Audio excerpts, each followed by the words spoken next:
Olá, bem-vindos, bem-vindas e bem-vindes a mais um debate da Mostra Cinema Brasileiro Anos 2010, 10 Olhares.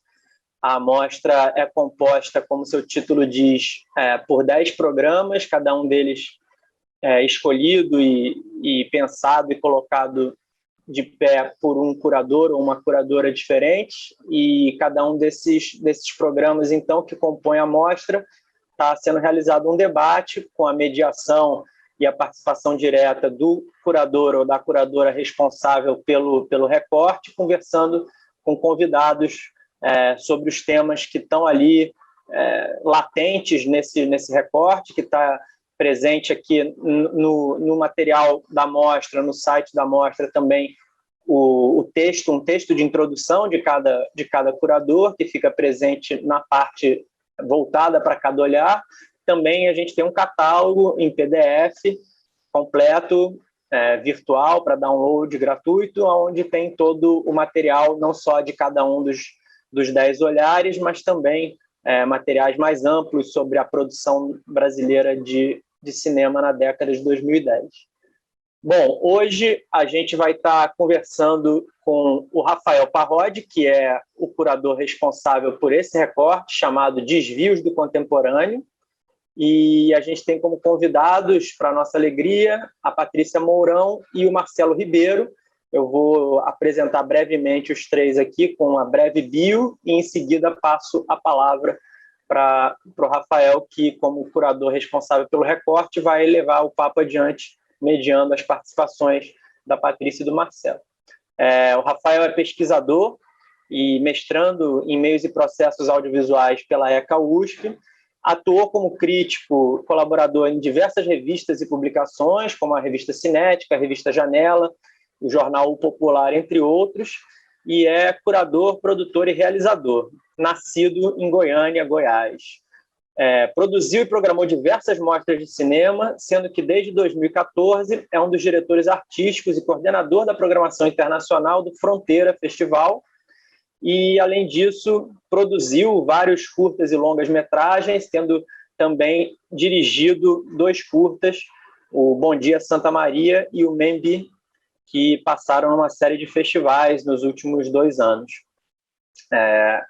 O Rafael é o nosso curador responsável e vai estar conversando com a Patrícia Mourão, que é pós-doutoranda no Departamento de Artes Visuais da Universidade de São Paulo, doutora em cinema também pela USP, tem uma prática e pesquisa voltada para o cinema experimental e para os filmes de artista, com foco em narrativas e contranarrativas da história da arte, e programou mostras de cinema no Brasil e no exterior, de realizadores como André Tonati, Jonas Mekas, Harun Farok, além de ter editado publicações sobre artistas como Davi Perlov, Pedro Costa, Strobe Uyer e o próprio Jonas Mekas.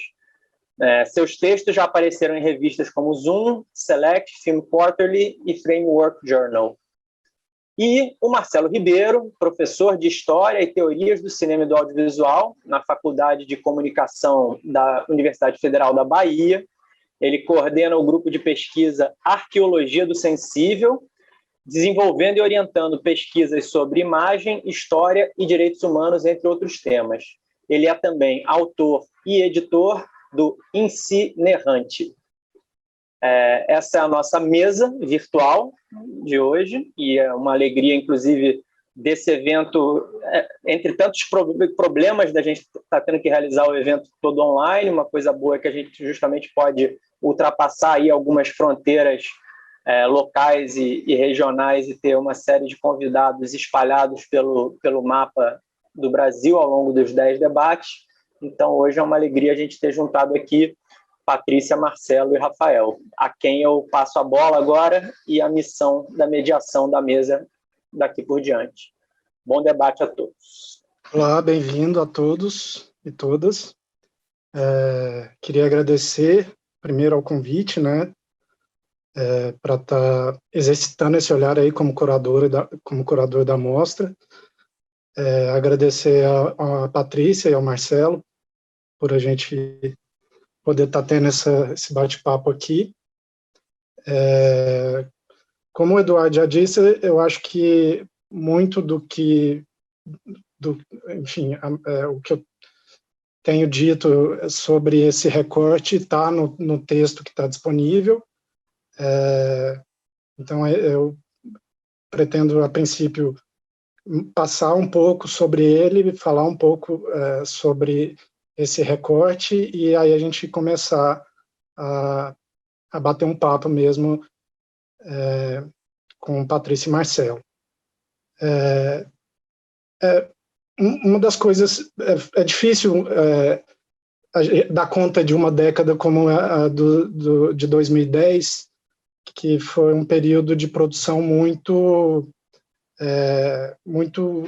diversa e muito grande, assim, né? Eu acho que o cinema brasileiro, em raros momentos, produziu tanto e uma diversidade tão grande de atores, né, que produziam esses filmes, como estéticas, e poder escolher 5 filmes dentro de um contexto como esse é uma tarefa bem ingrata, eu diria.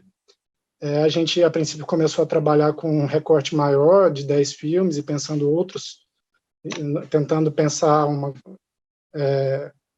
dentro de uma chave um pouco mais ampla esses filmes, e aí, aos poucos, a gente foi, no diálogo com os outros curadores, a gente foi se limitando a esses 5 filmes, né? E aí é um processo meio doloroso, assim, porque a gente tem que abrir mão de coisas que, a princípio, são importantes para o recorte que a gente pensou, mas que eu acho que é uma coisa interessante também dessa mostra, porque os filmes são compartilhados, então, apesar de especificamente esse ser um meu recorte, um olhar meu sobre essa década, outros filmes de outros curadores também poderiam entrar dentro desse diálogo que eu estou propondo e extrapolando um pouco esse universo desses 5 filmes, né? No meu texto eu tento citar alguns outros filmes que, na minha visão, se encaixariam nessa análise, né? E eu acho que a ideia é um pouco isso também, a gente não ficar muito preso a esses 5 filmes, que esses 5 filmes sejam mesmo um ponto de partida para uma reflexão maior e que abarque outros filmes importantes dessa década, né? Uma das coisas que me mobilizaram para pensar esse período é exatamente num primeiro momento, um reconhecimento, pensar num conjunto de filmes muito reconhecidos no cenário, principalmente no cenário internacional, no mercado internacional, e em que medida a gente podia pensar essa década do cinema brasileiro a partir de uma ruptura com esses filmes, né, que estavam, de fato, sendo mais exaltados num panorama internacional. Então, a minha ideia era pensar quais filmes a gente poderia identificar como que conseguiam pensar esse momento, né, esse momento dos anos 2010, ou extrapolando até esse momento, tanto antes quanto depois, né, quanto para o futuro, e tentar entender como esses filmes provocavam um certo curto-circuito com a produção, principalmente com a produção independente, né? A gente está falando de uma produção que é muito ampla e que tem diversos nichos, diversos mercados, e eu acho que dentro disso eu acho que a gente precisa demarcar muito um espaço para que a gente está olhando, né? E aí é importante falar que a gente está olhando para um cinema independente, contra-hegemônico, que para mim, era importante olhar para esses filmes que não estão dentro que estão um pouco fora dessas grandes plataformas e de um certo consenso, né, seja da crítica ou seja do mercado, apesar de serem também, se a gente for pensar, sobretudo nos filmes do Tonati e do Rosenberg, que são filmes muito valorizados pela crítica e que foram muito pensados, né, pela crítica brasileira, mas que, ao mesmo tempo, também a gente pode pensar que são filmes que não tiveram um grande reconhecimento internacional como outros filmes brasileiros tiveram, e eu acho que isso diz muito sobre qual cinema brasileiro a gente exporta e qual cinema brasileiro a gente precisa olhar enquanto dentro de um olhar que tenta buscar uma identidade do cinema brasileiro, que está atento tanto às tradições do cinema brasileiro e do próprio cinema latino-americano e de todos esses diálogos que atravessaram a história do cinema brasileiro e também do cinema latino-americano, e tentar um pouco trazer essas reflexões do passado, principalmente nesse momento que a gente vive, né, de destruição mesmo dessa década, né? Se a gente viveu uma década tão prolífica de produção, hoje a gente está imerso na ruína desse momento, né?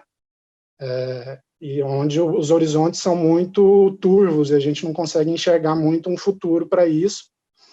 E eu acho que, para mim, era importante pensar um pouco isso, pensar como essas reflexões realizadas sobretudo nos anos 60, nos anos 70, no cinema latino-americano, de modo geral, e nos diálogos que atravessavam essa coisa do cinema do terceiro mundo, como a gente poderia atualizar essas reflexões a partir desses filmes, para também pensar que futuro é esse que a gente pode imaginar para o cinema brasileiro a partir de um contexto como esse que a gente está vivendo, de destruição completa, né? Enfim, eu não quero me estender tanto, assim, eu acho que seria mais interessante ouvir a Marcela e Patrícia, para aí a gente dar prosseguimento nessas impressões e nessas reflexões que já estão no texto. Então, eu acho que, se o Marcelo quiser dar esse pontapé, depois a gente ouve a Patrícia. Bom, então, boa tarde a todas e todos, né? Obrigado pelo convite aí, a Rafael, né? A toda a equipe da Mostra. É uma alegria estar aqui, Patrícia, né, para poder conversar sobre esses filmes, esse recorte dos desvios do contemporâneo, né, como está intitulado aí. Eu vou tentar fazer um comentário breve também nesse primeiro momento, né, para a gente poder ter um tempo legal de conversa, mas eu acho que, em primeiro lugar, eu queria, acho que destacar, né, que o Rafael já, de certa forma, falou, né, mas eu acho que eu vou dizer de outra maneira, concordando com ele, que assim, essa tarefa ingrata, né, como ele chamou, de ter que selecionar 5 filmes para tentar, eu não digo dar conta, né, mas lidar com uma década, né, do cinema brasileiro, com 5 filmes, isso é mais do que uma tarefa ingrata, né, eu acho que certamente uma tarefa que, ao mesmo tempo, é necessária, né? Porque ela estabelece um olhar retrospectivo e, ao estabelecer esse olhar retrospectivo, me parece que ela, evidentemente, com todos os problemas envolvidos aí, né, de fazer seleções, excluir do recorte determinadas coisas, né, e etc., ela estabelece leituras, né, sobre essa década recente. Estabelece alguns itinerários possíveis que, nesse caso, né, desse conjunto de filmes que a gente está tomando como ponto de partida aqui, é particularmente significativo como, acho que muito diverso, né, muito múltiplo, né, E eu acho que de saída a gente precisa demarcar isso, né, como uma perspectiva sobre essa década de 2010, né, que é a sua multiplicidade. Partindo desse ponto de partida, né, não só essa tarefa ingrata foi levada adiante, né, pelo Rafael, acho que com a escolha de 5 filmes que são muito correspondem a essa multiplicidade, né, e ao mesmo tempo são muito instigantes no encaminhamento de um tensionamento interno da própria década, né. Eu acho que esses filmes se encontram, de certa maneira, nesse tensionamento por diferentes motivos, né? Não é um tensionamento da década que opera pela mesma razão em todos esses filmes, né? Em alguns casos existe um propósito talvez mais explícito de experimentação, né? E de reivindicação de uma herança anterior. Em outros casos existe um propósito, por outro lado, mais explícito de falar de outra maneira sobre uma realidade, né? Que não era falada, que não era tão representada antes, ou pelo menos não dessa perspectiva, né? Enfim. Então, eu acho que é muito interessante perceber esse ponto de fuga, né, onde esses filmes convergem, que é o ponto de fuga, né, dentro dessa multiplicidade, de um tensionamento dessa década. E aí, dessa perspectiva de tensionamento, eu acho que a gente pode notar algumas coisas que eu queria destacar para esse começo de conversa. Uma primeira coisa é a importância para todos esses filmes, de diferentes maneiras, certamente, né, e para muitos dos filmes dessa década, de maneira evidente, a importância de pensar a própria relação com a história, né, a relação com a história em um sentido múltiplo também aí, né, a relação com a história pessoal, acho que num certo sentido, já visto, jamais visto, atravessa, né, esse eixo da história pessoal, que é muito importante ali, né, mas não é só disso que se trata, certamente, né? E aí vem uma outra dimensão da história que é fundamental para toda a década também, que é a da relação com a história do cinema, né?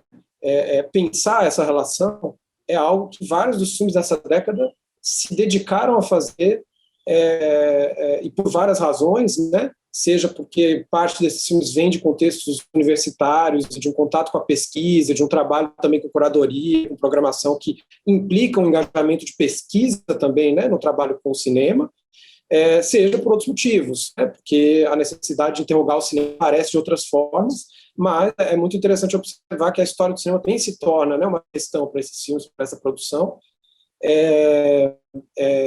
E aqui a gente tem isso, né, também, acho que de maneira muito significativa nesses filmes escolhidos pelo Rafael. E, finalmente, acho que tem uma terceira dimensão que eu queria destacar dessa relação com a história, né, além da pessoal e da história do cinema, é uma relação com a história coletiva, vamos dizer assim, né, nos vários sentidos em que esse termo pode ser recortado, né, ou a história, talvez num termo um pouco mais interessante, mais sugestivo, até filosoficamente, a história comum. Como é que se compartilha uma história? Acho que essa seria uma questão super interessante, né? Como é que esses filmes nos dizem que a gente compartilha uma história com eles, ou até onde a gente compartilha, a partir de onde a gente não compartilha mais, né? E eles nos interpelam com uma dimensão talvez de estranhamento, ou talvez, em todo caso, de alteridade, né? Mesmo que sem necessariamente explorar o sentido de estranhamento. E aí eu acho que tem um ponto importantíssimo, né, que é assim, essa história, talvez um pouco diferente do que foi esse contexto referencial a que o Rafael se referiu, né, se refere no texto dele, que é o contexto do cinema latino-americano de algumas décadas atrás, né, na década de 60, 50 a 70, né, grosso modo, principalmente na década de 60, né, se a gente pensar nos grandes documentos desse período, e nos grandes filmes também, que é um interesse, naquele momento, né, na história comum, tal como pensado de um ponto de vista nacional, em primeiro lugar, talvez, né, e aí, a partir do nacional, também continental, talvez com o Glauber Rocha, né, tricontinental, né, e aí há um extravasamento mesmo decisivo aí. Acho que hoje existe um outro sentido, né, esse comum não está mais ancorado numa dimensão nacional, e nem olha tão diretamente para esse contexto continental ou uma articulação tricontinental, era aquela da época do Glauber. Né? Ele renova esses vínculos, não é que ele os abandona também, né? Mas eu acho que a gente pode pensar em vários sentidos em que a relação com a África se tornou ainda mais fundamental do que jamais foi, né? No contexto contemporâneo, por exemplo. Só para dar um exemplo possível, né? O projeto tricontinental do Glauber já envolvia, né, uma relação com a África, mas eu acho que isso se deslocou de maneira decisiva hoje, a partir de uma reivindicação que muitas vezes vai se fazer em nome do cinema negro, por exemplo. Né? E isso me leva a um outro ponto, para além da relação com a história, que diz respeito a essa questão da identidade, né, que eu acho que ela também mencionou, que eu estou colocando aqui já, né, ao falar dessa relação com o que é comum, com a história comum, mas eu acho que também vale a pena desdobrar como uma questão política, né, de políticas de identidade e diferença que se manifestam durante toda essa década de maneira muito central.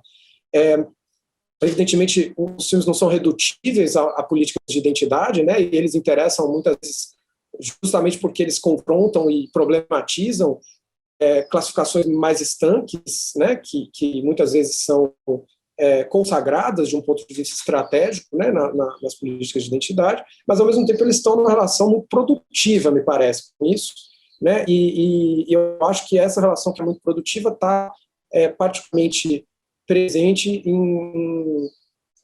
em um filme como estava A Casa de Pedra, né, que eu queria destacar aqui brevemente, porque ele me parece articular de uma maneira muito interessante essa questão, né, e como o próprio Rafael, acho que chama a atenção no texto dele, né, convoca para a nossa conversa aqui um problema que tem sido muito debatido durante toda essa década, né, que é o problema da representatividade, não só da representação, né, mas da representatividade. Acho que temos que conversar sobre isso, mas não quero me estender nesse primeiro momento, né, são só alguns apontamentos iniciais, e eu quero concluir essa primeira intervenção, vamos dizer assim, sugerindo que, dentro dessa perspectiva que eu tentei construir assim, brevemente, motivado pelos 5 filmes que Rafael escolheu, né, mas também pensando em outros filmes, certamente, de que a relação com a história é um problema crucial nesse período, de uma forma que ela não foi, né, essa relação não foi sempre colocada dessa forma tão crucial. O que eu queria terminar sugerindo é que nessa relação com a história, esses filmes podem ser lidos muitas vezes pensando no tipo, né, de relação que eles estão construindo e pensando no uma hipótese talvez, né, pensando no nível de desordenamento da narrativa histórica em que eles apostam. Né? Assim, qual é o nível de ordenamento e desordenamento dessa relação com a história? Eu acho que essa é uma questão que me interessa muito.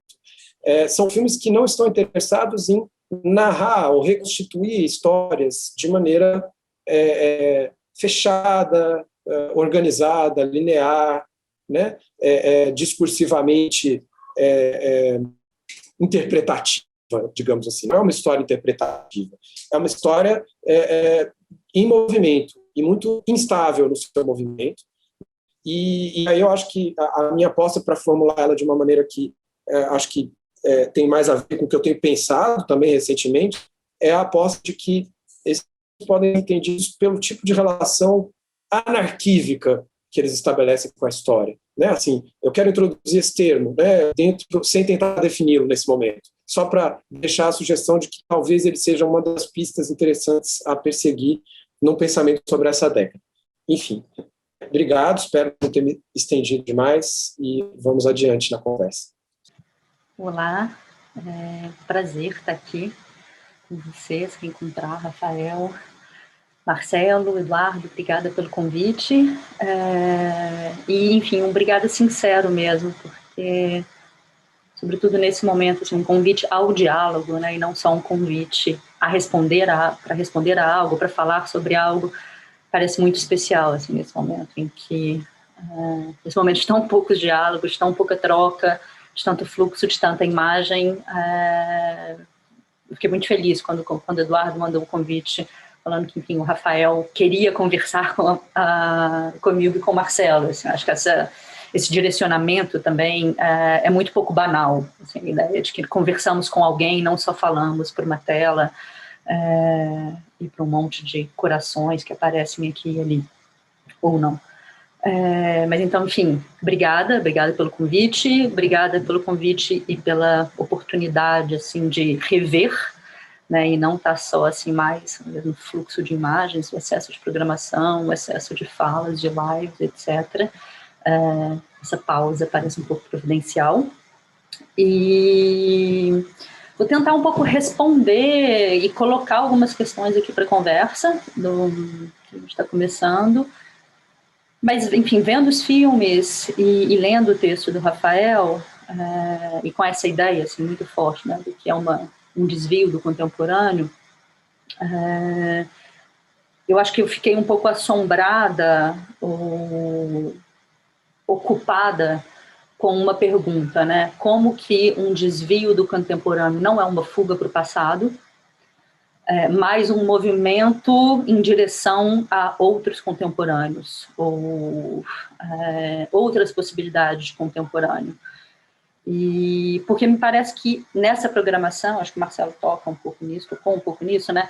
Tem, sei lá, dois movimentos patentes, assim, de um lado, né, do ponto de vista da história, filmes que em alguma medida torcem, revisitam e propõem outras narrativas, outras histórias, outros olhares, outros enfoques, né, que se aproximam, seja de histórias não escritas, seja de arquivos não visitados, ou histórias, enfim, derrotadas, apagadas, mas que também questionam o modo da história oficial, em alguma medida.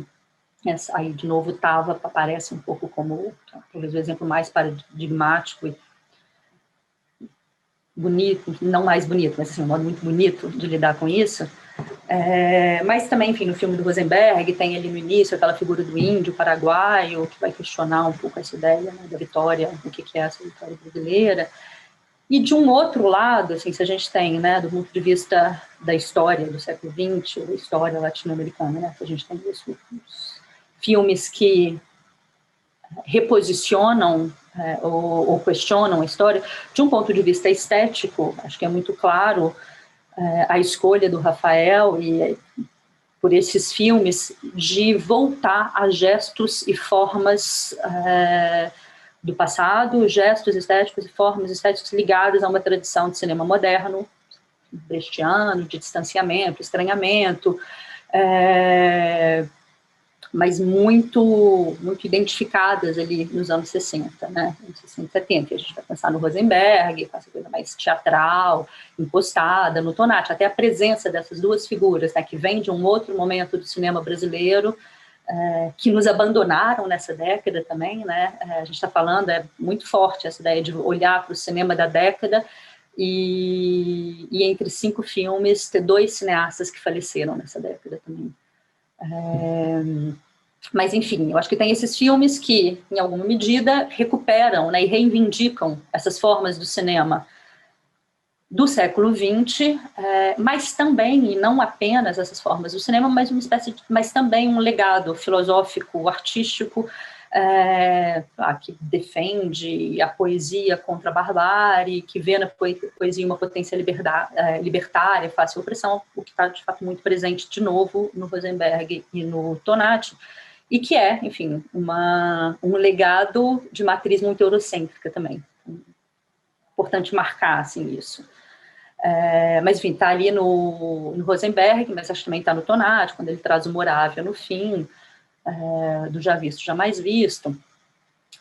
E, em alguma medida, acho que é um pouco mais torcido, também a gente vai ver essa volta, assim, a formas ou a uma herança de um cinema revolucionário no filme de aborto, né, que lembra muito diretamente, em alguns momentos, o grupo de Ziga Vertus, como o próprio Rafael menciona no texto dele. E aí, eu não consigo deixar de notar, vendo esse encontro assim, entre filmes que buscam outras histórias, ou que buscam reescrever a história, questionar a história, e filmes que reivindicam ou retoma gestos e formas de um cinema do passado, eu não consigo pensar assim que, do ponto de vista estético, o que a gente está, esse desvio do contemporâneo recorre a uma espécie de história oficial das formas revolucionárias. A gente pode questionar um pouco isso.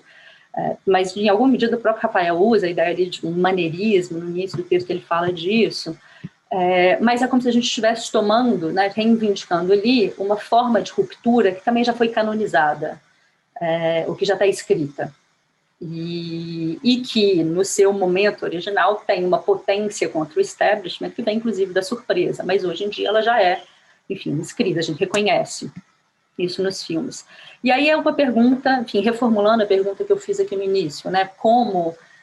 E eu vou insistir nisso, que são realmente perguntas que eu estou lançando, eu estou falando isso de filmes que eu gosto, enfim, nem preciso aqui defender que eu gosto do filme do Tonati, né, eu tenho uma relação, eu produzo o filme do Tonati, então, mas dentro desse contexto, né, de pensar um desvio do contemporâneo, eu estou tentando pensar o que é esse retorno a essas formas, que eu estou chamando aqui de uma história oficial, para pensar como que a gente concilia uma história oficial de gestos revolucionários com esse outro movimento de escavar histórias ou de confrontar a história oficial, as narrativas oficiais, com histórias ainda não escritas.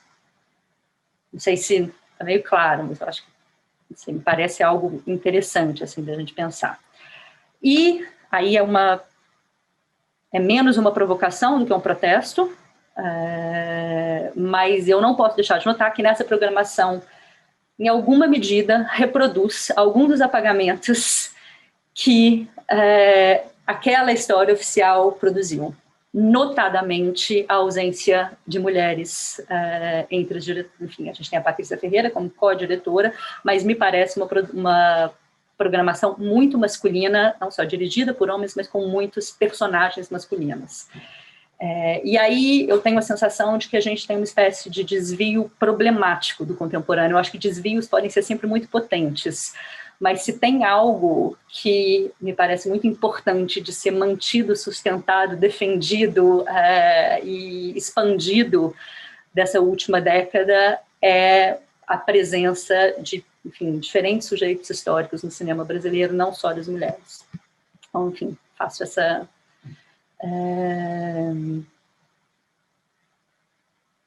esse protesto, microprotesto aqui, fecho o protesto para trazer uma outra coisa que vendo os filmes me veio muito à cabeça, assim, que para além desses dois registros, enfim, de uma recuperação de gestos históricos e uma tentativa de narrar a história por um outro ponto de vista, ou encontrar outras histórias, tem algo que se repete em todos os filmes e que talvez nos ajude a pensar essa história rumo, não sei, enfim, rumo a um outro presente, um outro contemporâneo, que é a presença da casa e a presença do deslocamento nos filmes. De alguma maneira, é curioso, assim, como todos os filmes que você trouxe tem um pouco tanto a ideia de deslocamento, o Tonati está em deslocamento, os Guarani não só estão em deslocamento nesse filme, mas, enfim, historicamente estão em deslocamento.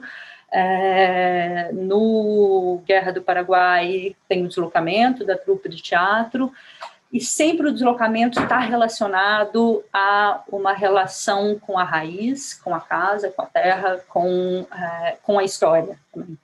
E que vai aparecer, né, tanto no filme de aborto quanto no Vermelha, também tem essa relação com a casa, também tem essa relação com a raiz, como uma espécie de fundação, né? Enfim, no Vermelha, isso, uma fundação, né, mesmo, tem literalmente uma raiz que é deslocada, mas também tem toda a história do Goiás, né, como se pensa, como se mede terra no Goiás, como se mede terra em outros lugares, e que no filme de aborto me parece, enfim, não sei se eu vou conseguir muito elaborar isso, mas também me parece um filme que pensa formas de popular o mundo e de povoar o mundo, né? E que tenta inventar uma nova forma de povoar, assim, literalmente ali, né, ideia de que são os homens que engravidam, mas na própria reflexão em como, né, interromper a forma de reprodução da exploração a partir da não exploração do corpo reprodutivo, que o filme também coloca ali. Não sei, assim, me parece que essa relação com a casa, com o deslocamento, com a busca que não é de um road movie, que não é só o filme do deslocamento, como, por exemplo, Tonati já fez muitos, né? Mas é um deslocamento sempre tensionado com uma ideia de lugar, com uma ideia de pertencimento, com uma ideia de história. E isso me fez, enfim, vendo o filme, lembrando pensando os filmes e pensando no seu texto, nessa ideia, assim, que você fala, né, tipo, que seria uma identidade do cinema latino-americano, do cinema brasileiro. Agora, eu tenho um pouco de dificuldade com essa ideia de identidade do cinema brasileiro.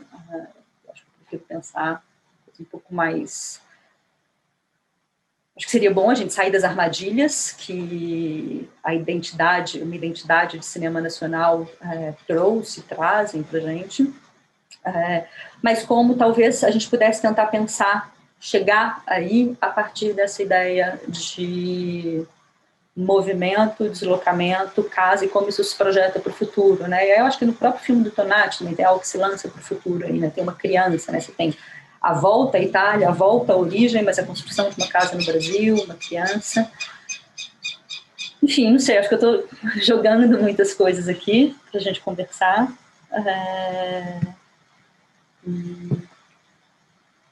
Agora eu volto a bola. Eu acho que você toca, Patrícia, numa questão que era importante, que foi importante dentro de um diálogo que foi colocado entre todos os curadores, né?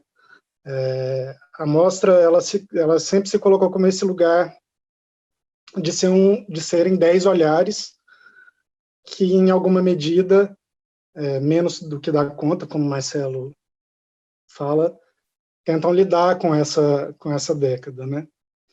E aí eu me peguei muito nessa situação, assim, porque, enfim, são 10 curadores que, de fato, estão pensando coisas muito diversas e temas, inclusive temas esses que você toca e que eu concordo plenamente sobre essa questão de que, em alguma medida, esse meu olhar, esses 5 filmes, reproduzem um certo apagamento, né?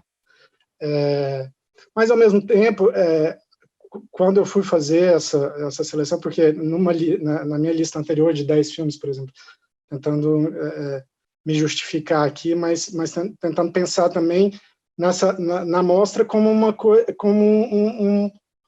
um processo coletivo que entende todos esses olhares que estão ali em jogo.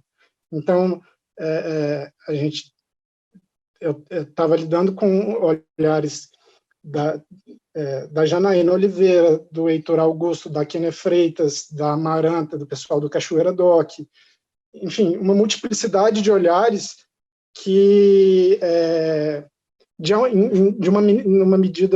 uma maneira muito forte, já lidavam com essas questões, e eu achava que era importante tentar trazer para esse debate, que é esse debate coletivo que está entre esses 10 olhares, outros filmes que não estariam dentro desses olhares e que, para mim, eram importantes de serem debatidos e de serem colocados nessa década. Então, eu me coloco assim nesse lugar de assumir um pouco essa coisa do apagamento,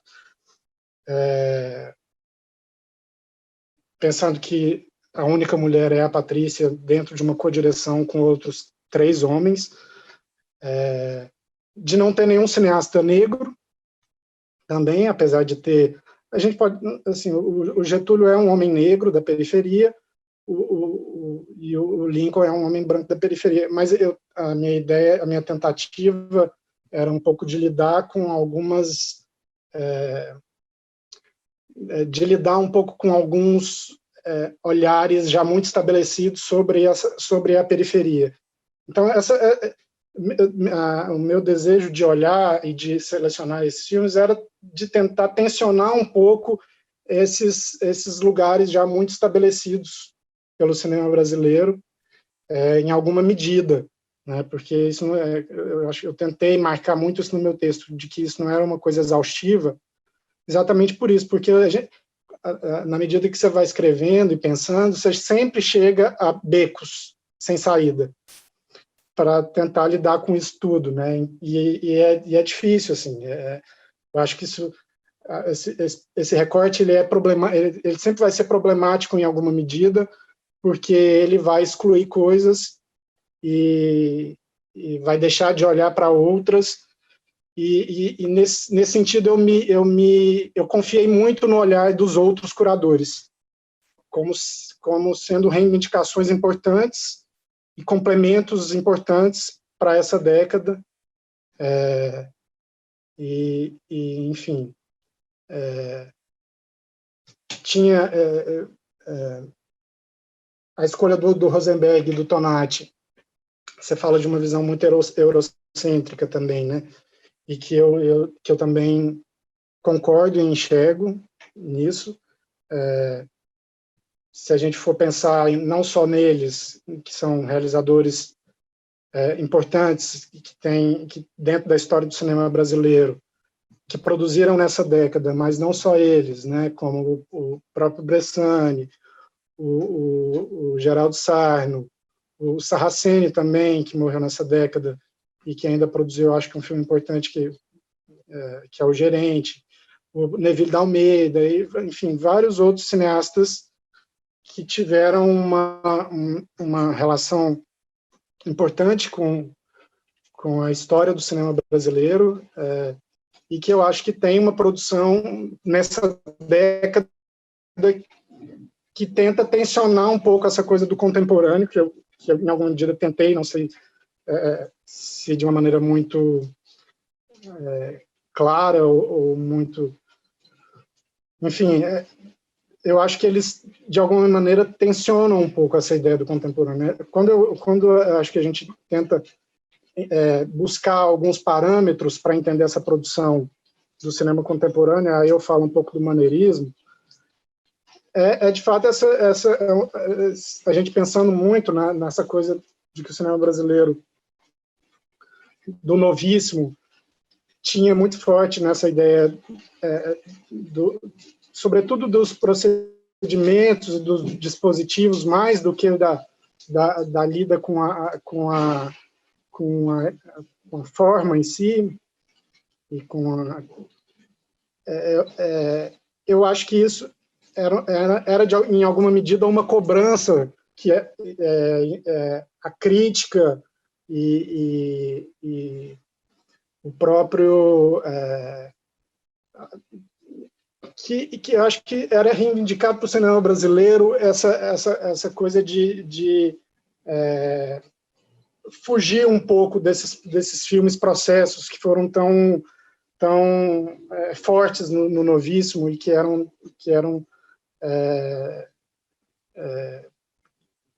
não tentando generalizar essa coisa do novíssimo também, para não cair num lugar comum, mas que, em alguma medida, desenharam um pouco esse período dos anos 2000. Assim. E a gente analisando um pouco esses filmes, né, a gente, em contato com uma lista dos filmes produzidos nessa década, a gente consegue identificar muito a presença desse maneirismo e dessa tentativa de lidar com as formas de uma maneira revisionista, vamos dizer assim, né?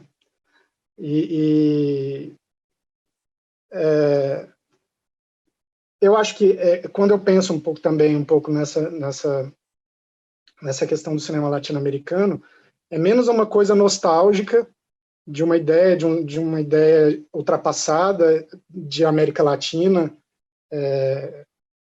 enfim, a gente sabe que a gente vive num mundo individualista, neoliberal, e que essa ideia do coletivo e da união entre os países e entre as nações hoje é uma ideia que me parece meio ultrapassada, assim, né? Que me parece que não me parece dar conta do que a gente vive hoje. Então, de fato, eu acho que lidar com essa herança, a gente precisa lidar com ela atualizando isso e pensando, acho que mais nas provocações que eram feitas ali naquele momento, do que, de fato, num contexto, no contexto em que elas surgiram. Então, assim, eu tento sempre ler esses manifestos todos que surgiram nesse período e tentando pensar em que medida eles podem me responder questões do hoje, né? Mesmo entendendo também que em alguma outra medida eles também são obsoletos em outras questões e são ultrapassados em algumas outras questões, né? E que não dão conta do que a gente vive hoje. E, ao mesmo tempo, também tinha um pouco essa ideia de lidar também não só com... voltando um pouco nessa coisa dos atores que povoam esse período, né? Das mulheres, do cinema negro, do cinema queer, enfim, de uma multiplicidade de atores que eu acho que estão dentro dessa década e que conseguiram produzir com muita evidência e com muita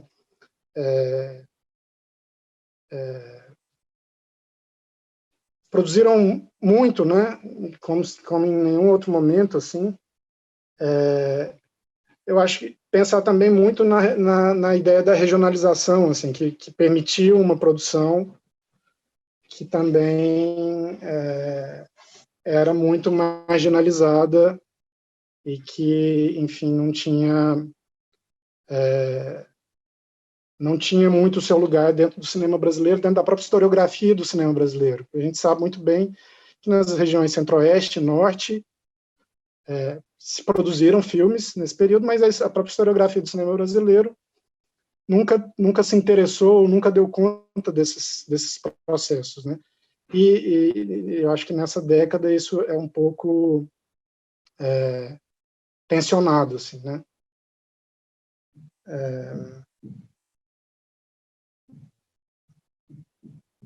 Não sei, assim, eu fico pensando muito nessas questões, assim, das vanguardas e como essas vanguardas elas operam hoje nesse tensionamento, tanto com o eurocêntrico e com essas formas mais hegemônicas do cinema contemporâneo, sobretudo desse cinema de um cinema que foi muito moldado pelos laboratórios e pelos pitchings. A gente teve esse boom de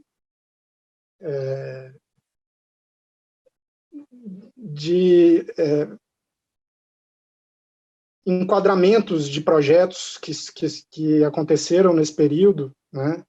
E que eu acho que, em alguma medida, encaixota um pouco a experiência do cinema brasileiro. Eu acho que engessa um pouco essa experiência do cinema brasileiro.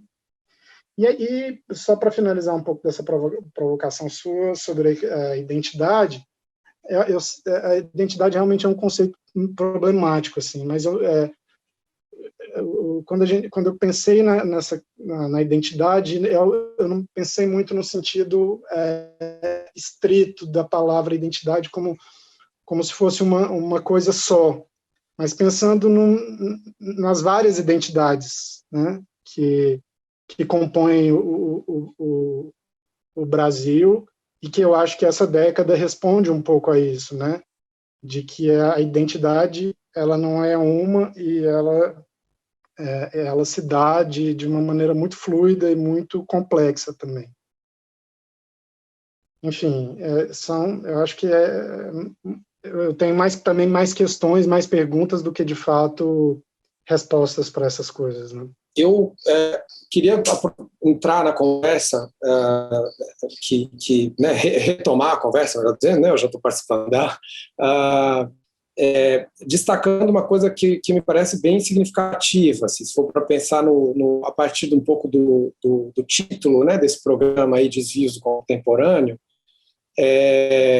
Eu acho que esse título é muito importante, né? Não é à toa que a Patrícia partiu dele para formular a pergunta, né, com que ela falou ali, começou a fala dela, né, se é possível um desvio do contemporâneo que não seja uma fuga para o passado, né, enfim, que vai em direção a outros contemporâneos. E aí eu fiquei pensando sobre esse título. Uma coisa muito significativa dele é o do, aí ele tem um duplo sentido, né? Ele tem uma ambiguidade. São desvios em relação ao contemporâneo, são desvios que pertencem ao contemporâneo, né? É o contemporâneo que se desvia ou é alguém que se desvia do contemporâneo, né? O contemporâneo é o objeto de onde está se desviando. E essa ambiguidade é muito interessante, muito sugestiva para pensar não só nos filmes, né, que nos ocupam mais diretamente aqui, mas acho que no próprio problema, né, da seleção desses recortes, desses olhares, né, curatoriais diversos aí para a década de 2010. Que eu acho que justamente esses filmes todos, né, acho que dá para generalizar a partir da amostragem. Acho que dá para generalizar a partir da amostragem que a mostra, né, o programa curado pelo Rafael sugere, que nessas diferentes seleções é possível essa questão reapareça, né, com recorrência. Qual questão? Né? A questão de se essas seleções pertencem ao contemporâneo ou em que medida, né, esses filmes confrontam um contemporâneo que é maior do que eles, que é o contexto no qual eles se inserem, ou que está manifesto de maneira mais explícita em outros filmes. Né? Me parece que a tentativa do Rafael foi, em parte, de selecionar filmes que operam numa espécie de contraponto em relação a um contemporâneo que está dado mais por esses filmes que passaram por programas de roteiro, pitchings, etc., né, por uma produção que ganhou visibilidade internacional dentro de um contexto muito específico, inclusive, né? Mas permanece a ambiguidade, né? Porque, ao mesmo tempo, esses filmes encontram, né, alguma visibilidade também como cinema, né? Não são filmes absolutamente descartados, né? Ao contrário.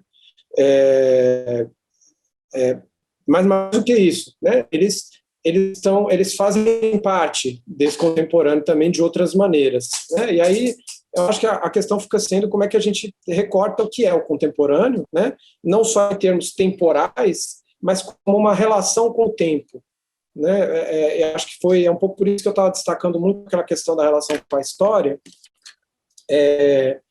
e ao destacar essa questão, eu acho que ela é uma questão fundamental porque ela é muito atual, na verdade, né? Essa questão geral aí da história nas suas várias facetas.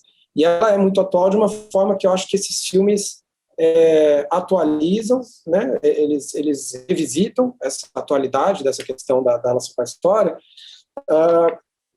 e mais do que isso, eu acho que a gente, né, hoje está vivendo, em grande medida, consequências do modo como o Brasil construiu, né, como país, a sua relação com a própria história.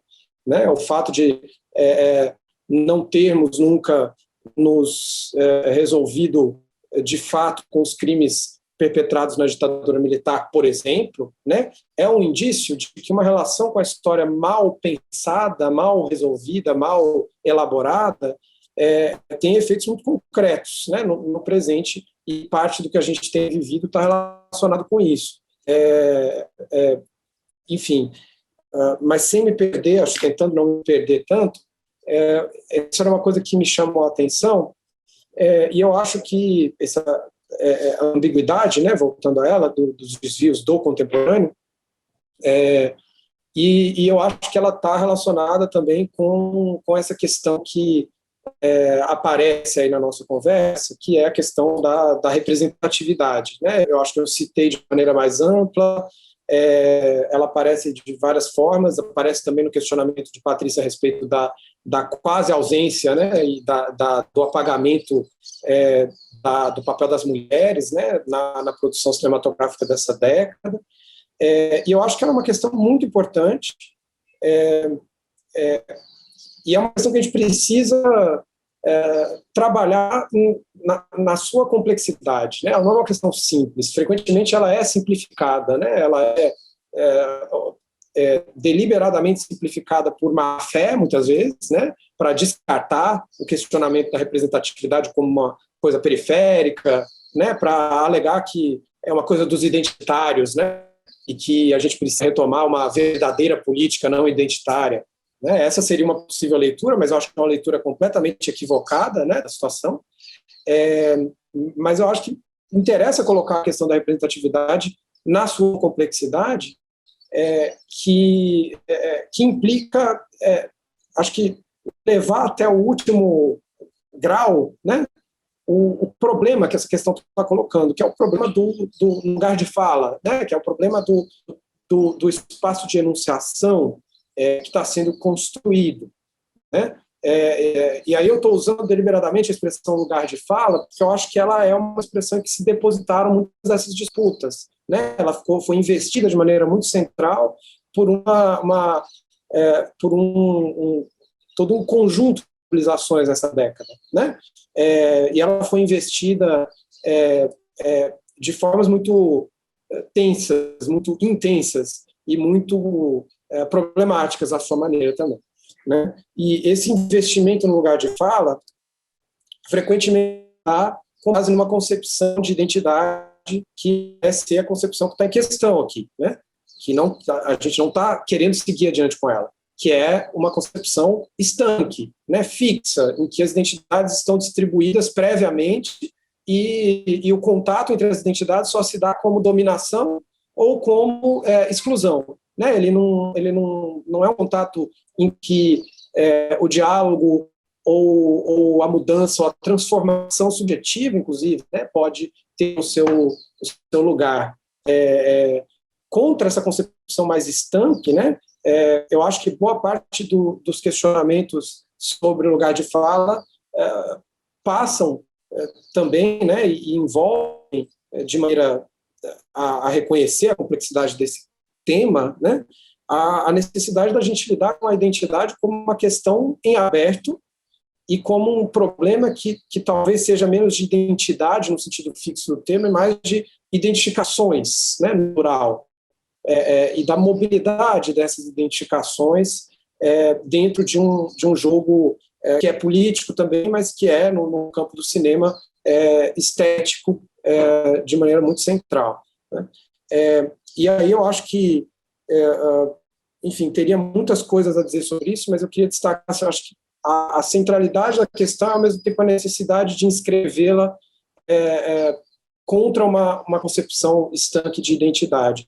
E aí eu acho que isso é muito interessante, muito relevante, se a gente considera o próprio lugar do André Tonati, por exemplo, né, nesse contexto. A gente acaba enfatizando muito a figura dele, talvez, aqui, mas, enfim, Tonati, né, tem um lugar muito significativo, né, nesse processo, porque ele é justamente uma das figuras de uma identidade, no mínimo, múltipla, né, se não o tempo todo desfeita e refeita, em transformação, né, inclusive um dos grandes filmes dele, né, Serras da Desordem, talvez seja um filme muito associado, né, a essa interpelação e a esse questionamento mesmo da noção de identidade mais fechada, né, justamente porque é um filme baseado na relação dele com o Carapiru, né, e é um filme que está, então, todo trabalhado por essa dimensão acho que de uma experiência de identificação que não é identidade, né, de identificação que não é a suposição de que Tonati e Carapiru, por exemplo, para falar com Serras da Desordem, são a mesma coisa, ou partem do mesmo lugar, etc. Não é essa ingenuidade, né, são humanos, ou qualquer coisa desse tipo. Não, é justamente o pensamento da relação, né? E do contato, mais do que da relação, né? E do que tem de transformador nesse contato. E eu acho que, certamente, na década de 2010, tem vários sentidos em que isso se desdobrou, né? Eu destacaria, por exemplo, o contexto do cinema queer, para falar no rótulo mais geral, né? Como um contexto que está tensionando essa questão da identidade de maneira central, né? A própria noção de queer, né, é uma noção que emerge desse tensionamento. E aí eu acho que, de fato, a gente vai chegando a uma possibilidade, talvez, né, de entender que esse contemporâneo do qual a gente está falando certamente não é uma coisa só, não é unificado, não tem uma identidade fechada, né, para si, e certamente não vai ser bem compreendido se a gente também ficar apenas classificando os filmes dentro desses outros recortes, né? Cinema queer, cinema negro, etc. Né? Acho que essa classificação ela tem a sua relevância de vários pontos de vista, né? De agrupamentos, de engajamentos políticos, né? Estratégias mesmo, inclusive de financiamento, em última instância, né? Que podem passar por essas categorias. Mas acho que do ponto de vista que nos interessa aqui, que é desse pensamento, acho que, vamos dizer assim, mais demorado sobre a década, o contemporâneo é um cenário de disjunção em torno dessas identidades, e não de conjunção e nem tampouco de fragmentação completa. Né? Eu acho que o termo disjunção me interessa porque eu acho que é muito mais interessante pensar essas questões nas ações estabelecidas, né? Entre esses diversos sujeitos que emergem no contexto. Mas, enfim, acho que eu estou indo numa direção talvez muito geral, né, da formulação das ideias, mas não consegui encontrar outra maneira, né, de formular isso. Mas queria recuperar talvez um pouco uma ancoragem, né, mais direta, recuperando, a partir de todo esse questionamento mais geral, uma questão que a Patrícia também colocou e que está no texto do Rafael, que passa um pouco por essa questão da identidade, mas não é redutível a isso, né? Que é o problema que apareceu na fala de Patrícia como da relação entre casa e deslocamento, nesses diversos filmes do recorte do Rafael, né? Que é o problema da relação com a terra, né, e que eu acho que nesse contexto se destaca, né, esse tema da terra, justamente pela entrada no contexto do cinema brasileiro dos realizadores indígenas, né, que é muito recente, acho que isso é muito significativo, a relação com a terra é crucial ali, de uma forma enfim, que tem uma singularidade, né, muito profunda, mas eu acho que tem uma questão que me interessa muito aí nisso tudo, que é como tudo isso está relacionado com pertencimento, né? Acho que a Patrícia mencionou esse termo, inclusive. Pertencimento, né? Acho que isso é um problema muito interessante, porque o pertencimento a dessas categorias está, muitas vezes, relacionado às condições, inclusive, de produção dos filmes, né? Então, o pertencimento regional, por exemplo, né? Rafael citou o interesse dele também de explorar esse deslocamento regional, pegar um filme do Centro-Oeste como Vermelho, implica lidar com o sentido de se fazer filmes, né, num espaço que vai ser possibilitado apenas a partir de uma série de políticas destinadas à regionalização, né, e, portanto, a contemplar determinados pertencimentos regionais diferentes, né, do que foi privilegiado historicamente no cinema brasileiro. Então, do ponto de vista, de um certo ponto de vista, o pertencimento é uma questão de fixação bem, né, das identidades, nesse sentido. Mas eu acho que interessa pensar como esse pertencimento vai sendo tensionado dentro dos próprios processos, né, de fazer os filmes e dos próprios filmes que resultam desses processos. O pertencimento vai sendo, de certa maneira, escrito com um S, vamos dizer assim, né? Ou seja, ele vai sendo inscrito uma tensão no cerne do pertencimento, né? Eu gosto muito dessa ideia de escrever pertencimento com S, né? Uma coisa que eu já acho que, tendo explorado isso em outros contextos, me interessa retomar, assim, né? Eu acho que faz sentido falar do pertencimento como uma questão, nesses filmes que a gente está vendo, por exemplo, escrevendo com o S o pertencimento, né? Tensionando a própria ideia de pertencimento. Reconhecendo no Tonati, por exemplo, a figura de um sujeito que se define muito mais pelos deslocamentos que ele atravessa, né, em que ele se coloca em relação a outros sujeitos históricos, do que pela fixação uma identidade europeia, né? E por mais que ele reivindique, de certa maneira, uma herança europeia e manifeste, assim, um certo eurocentrismo desse engajamento, né, com toda uma herança dessa, como é que é, a história oficial, né, da forma revolucionária aí que a Patrícia mencionou, acho que ele está em diálogo com isso, mas eu acho que ele também está operando uma outra coisa, né? E é isso que é interessante, né? Conseguir identificar esse jogo complicado que está se estabelecendo aí. Da mesma maneira, né? Quando o Getúlio Ribeiro, por exemplo, vai fazer o Vermelho, ele vai fazer um filme que é goiano, né? Extremamente goiano em vários aspectos, é um filme que tensiona, que coloca em questão o que é ser, né, do Goiás, a relação com a terra está ali, não é à toa, né? Mas, ao mesmo tempo, ele está fazendo isso dentro, né, de um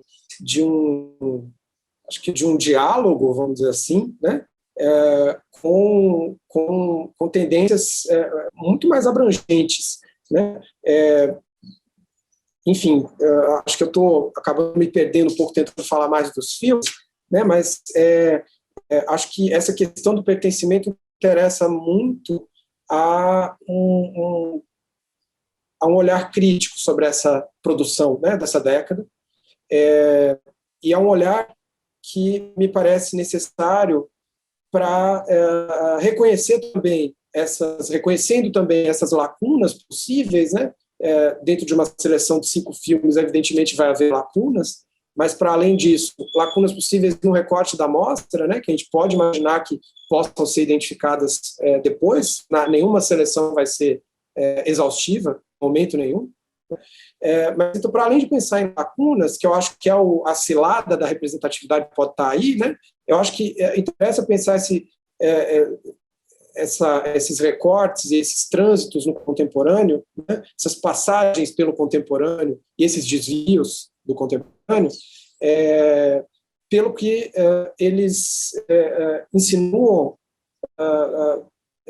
de possibilidade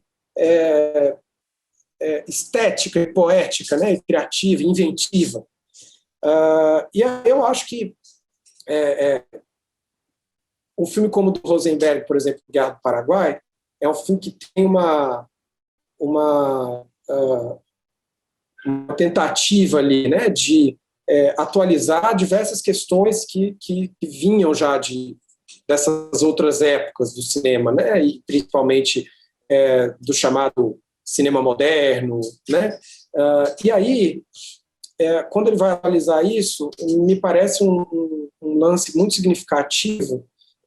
Ao final exista, ainda mais explicitamente durante todo o filme, né, do que durante todo o filme, um desejo de generalizar, né, de pensar a guerra em geral, de pensar outras guerras, incluindo imagens, inclusive contemporâneas, né, de guerras atuais. E isso vem logo depois de um desfecho narrativo do filme, né, um desfecho por meio da encenação de um estupro de uma mulher, né? E eu acho que é muito significativo, né? Assim, o fato dessa estrutura narrativa estar se consolidando com base nesse recurso à encenação do estupro como uma espécie de desfecho, né? Que demarca, né? Metaforicamente aí, talvez, né? No discurso do filme, uma visão sobre a guerra. E aí logo depois ele vai vir para essas guerras contemporâneas e para uma generalização, recorrendo inclusive a imagens de drone, né, que estão circulando pelas ruas de uma cidade, se eu não me engano, da Síria, né, naquele momento, enfim. E eu estou chamando a atenção para tudo isso porque eu acho que nessas escolhas, o que está em jogo não é só uma escolha estética trivial do filme, né, ou uma relação com essas heranças de outras épocas da história do cinema. mas está em jogo também recorrer a tudo isso, reiterando uma série de problemas que estão dados em tudo isso. Reiterando problemas que são pontos cegos, né? Assim, que são, enfim, acho que pontos cegos que somente outras relações com o cinema estão permitindo que a gente reconheça. Né? E essas outras relações estão vindo, me parece, de outros sujeitos, certamente. Né? Eu acho que isso é fundamental, essa entrada de outros sujeitos, de uma reivindicação explícita, né? De um olhar que não é mais, de uma sensibilidade que não é mais aquela, né, que foi consagrada, mesmo no campo das estéticas alternativas, vamos dizer assim. Né? Acho que isso, eu queria ressaltar, que eu acho que me parece um dos lances mais importantes dessa década atual. Enfim, não sei se ficou muito confuso, mas estava tentando dialogar um pouco com tudo que já apareceu. Não, eu estou me sentindo assim, no dever de entrar aqui e falar que eu não queria transformar um desvio do contemporâneo numa armadilha do contemporâneo. Porque eu acho que em algum momento a conversa foi conduzida, caiu em uma das muitas armadilhas do contemporâneo. E só para deixar,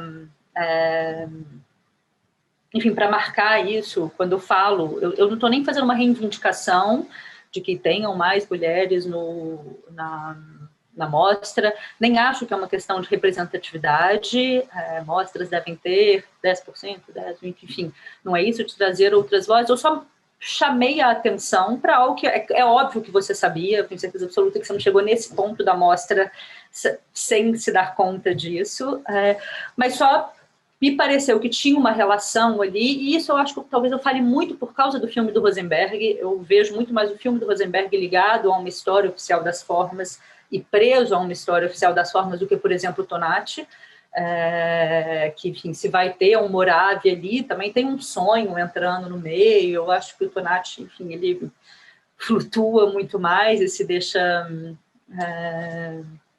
transformar muito mais, mas era só chamando a atenção como uma das, enfim, a história oficial das formas às vezes também vem com esse tipo de,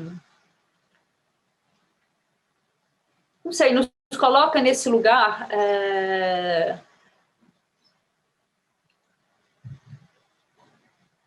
talvez a gente nem precise, eu só queria dizer que eu não queria ter sequestrado a conversa para esse lugar da representatividade, porque eu não acho que é isso que está em questão nos filmes, e muito menos, acho que quando eu falei assim, da questão da identidade aqui, o que passava pela minha cabeça era, enfim, as políticas de identidade, mas é uma ideia de identidade de cinema nacional que ela, sim, me parecia problemática lá e hoje me parece ainda mais problemática, né?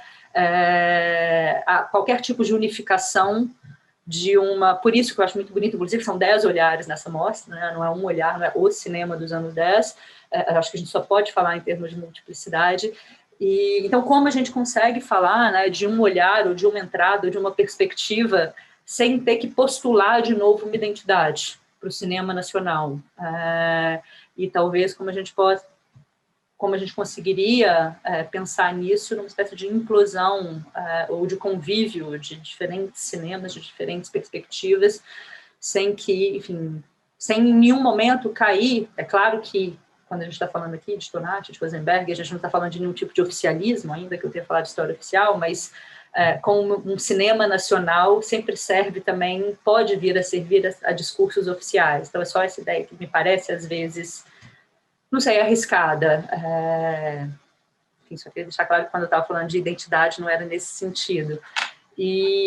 Mas e aí só, eu nem sei se a gente vai ter tempo, mas é porque o Marcelo falou uma coisa que eu achei muito bonita e eu ficaria muito curiosa assim, para ouvir, que é essa ideia de uma relação, eu nem sei falar, anarquívica ou anárquica, não sei falar, não sei onde está a acentuação, mas que me parece bem potente, assim, que talvez esteja mesmo em questão aí, e que talvez junte tanto esse retorno a formas do passado, como a histórias escondidas do passado, assim, histórias escondidas, enfim, apagadas, não narradas.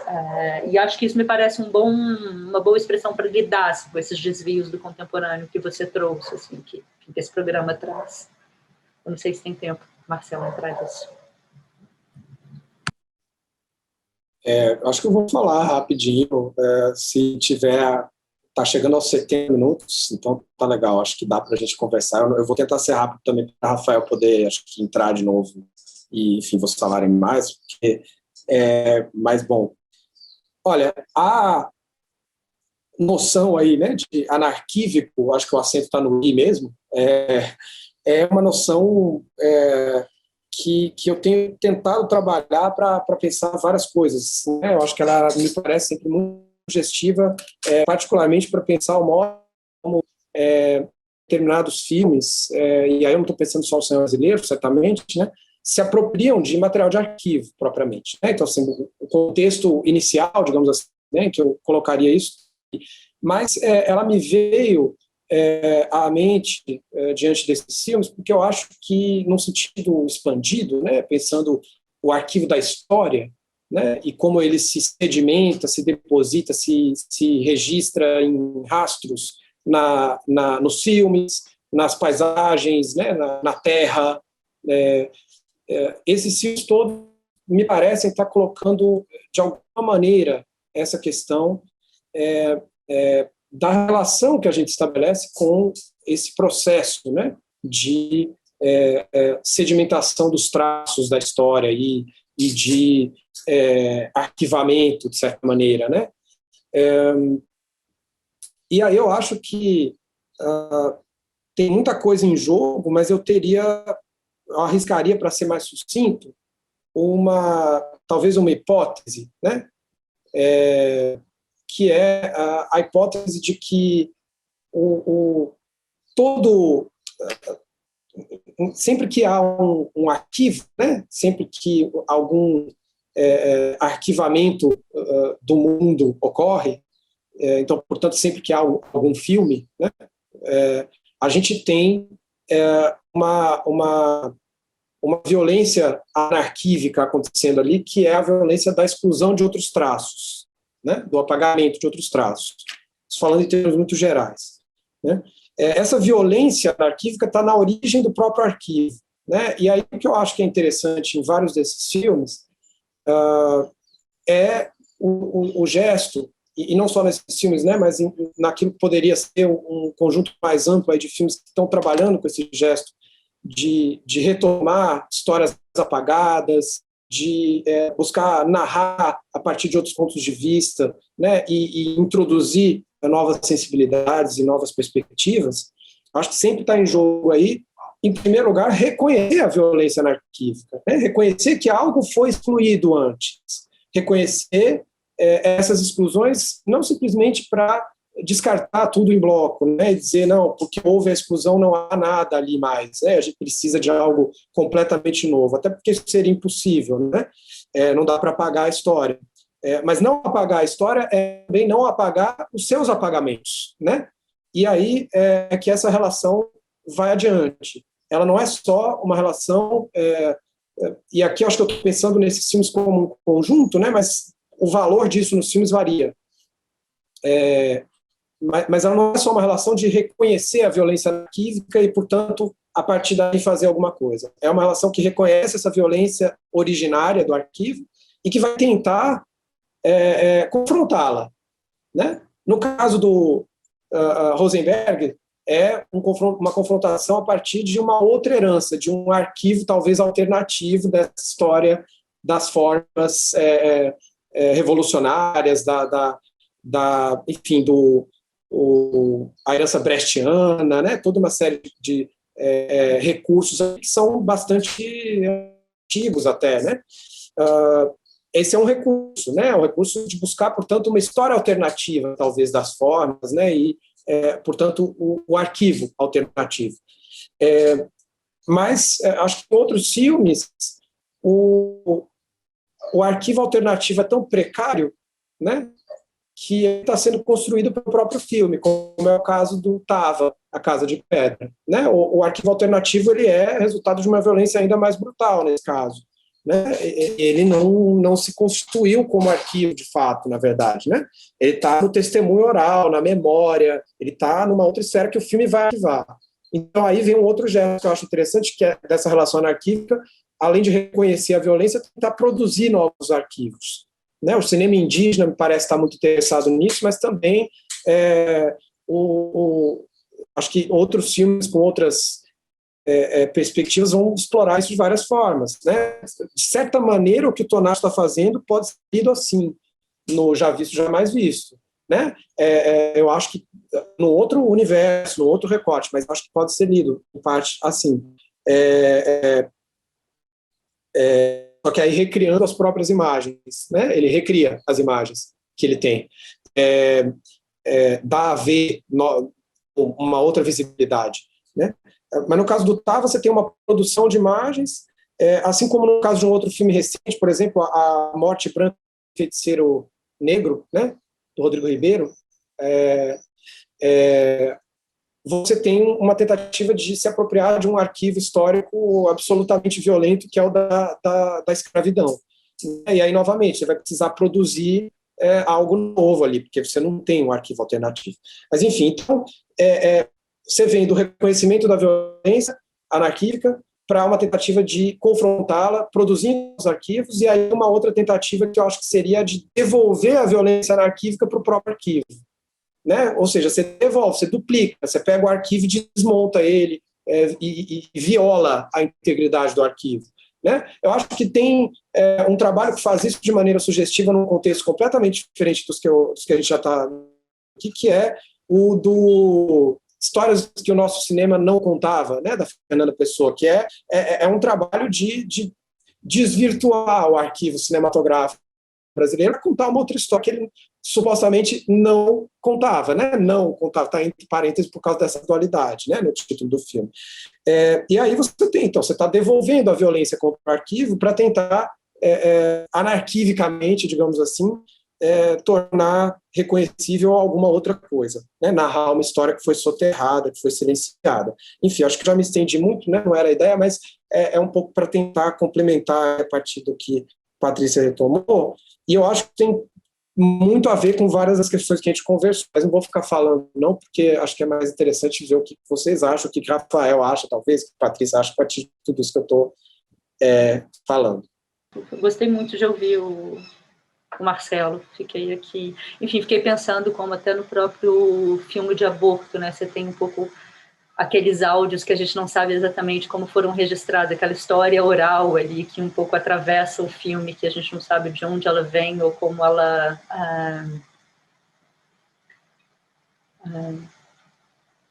enfim, qual a história dela, ou de onde vem aqueles relatos, quantas pessoas relatam. Me parece bonito também pensar nessa chave, assim, poderia ser de outro arquivo contemporâneo. Mas não, acho que eu queria mais te ouvir mesmo. Isso é uma conversa que para durar muitas horas, assim, né? A gente não consegue esvaziar essas questões, assim. Essa coisa do anarquívico, do que o Marcel fala, eu já tinha ouvido o Marcel falar algumas coisas assim, acho muito bonito também a maneira como ele fala desses arquivos, sobretudo desses arquivos oficiais e que lidam com essas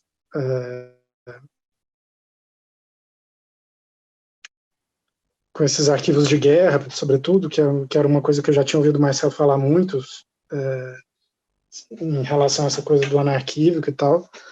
E pensando um pouco no filme do Rosenberg, eu acho que eu acho muito interessante que ele no final vá retomar, vá depois daquele desfecho muito violento, e aí que ele vai usar aquelas imagens de arquivo ali e atualizar essa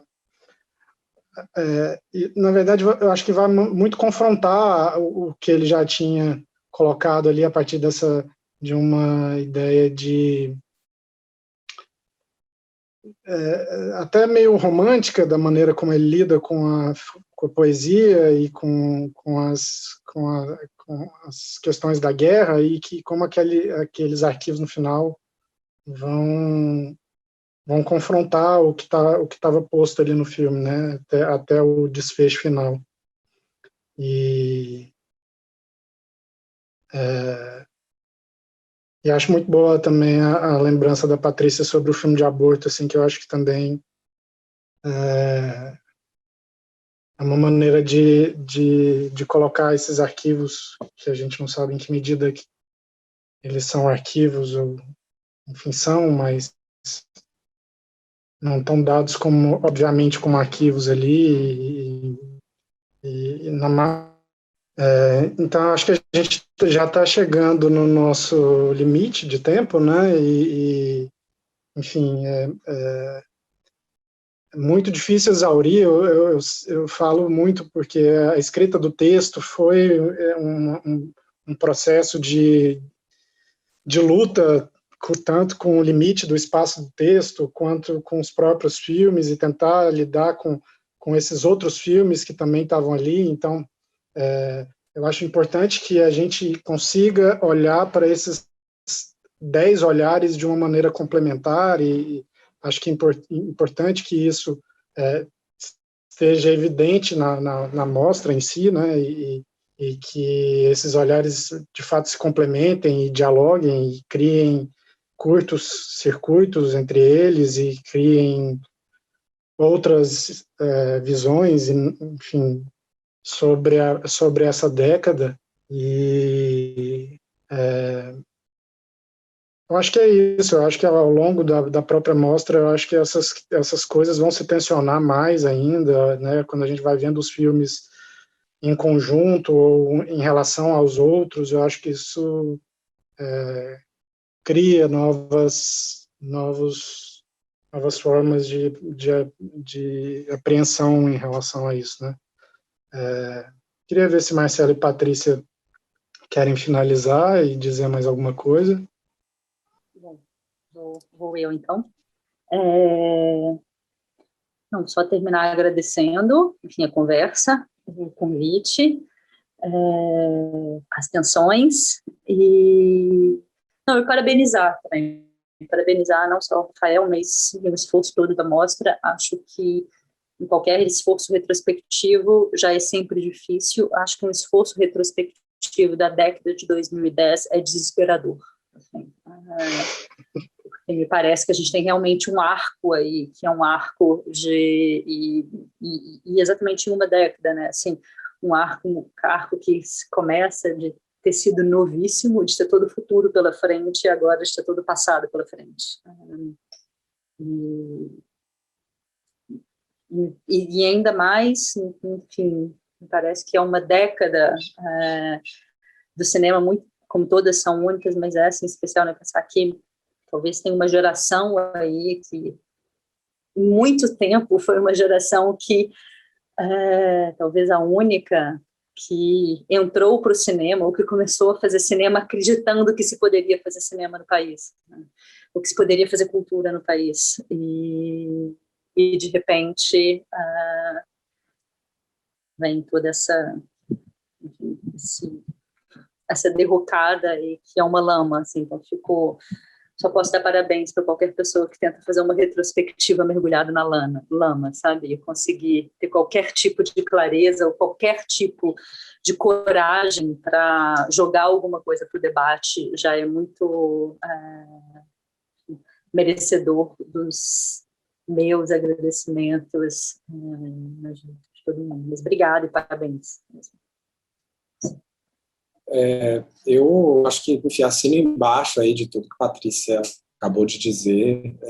Agradeço pela oportunidade de participar, né, desse momento aí, de um processo que envolve, né, todo esse contexto tão tenebroso, né, que a gente está vivendo.